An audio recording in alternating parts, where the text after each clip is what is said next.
आपण पाहताय महाराष्ट्र खबर न्यूज। या बातमीचे प्रायोजक आहेत श्री गणेश ज्वेलर्स अँड सराफ दक्षिण पुणे।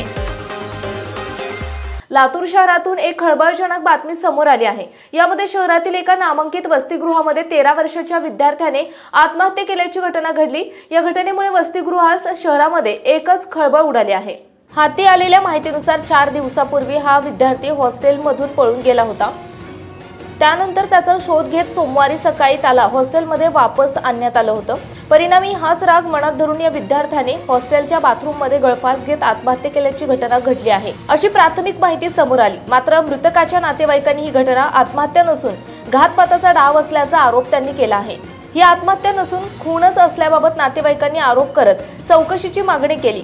या घटनेतील 13 वर्षीय विद्यार्थी परळी तालुक्यातील पांगरी या गावाचा तो रहिवासी आहे।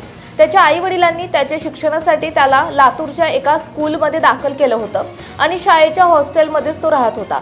या हॉस्टेलमध्ये 1000 विद्यार्थी शिक्षण घेत आहेत। मृत विद्यार्थ्याचे भविष्य घडवण्यासाठी आई-वडिलांनी त्याच्या मनाविरुद्ध त्याला शाळेत दाखल केलं होतं। 4 दिवसांपूर्वी अरविंद शाळेतून पळून गेला होता।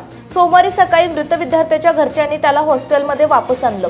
सोमवारी रात्री त्याने हॉस्टेलच्या बाथरूममध्ये जात स्वेटरने गळफास घेत आत्महत्या केली आहे। मनाविरुद्ध त्याला हॉस्टेलमध्ये दाखल केल्यानं त्याचा संतापातून त्याने हे टोकाचे पाऊल उचललं असावं असा तर्क लावण्यात येत आहे। तर ही आत्महत्येची घटना नसून खून झाल्याचा आरोप मृतकाच्या नातेवाईकांनी केला आहे।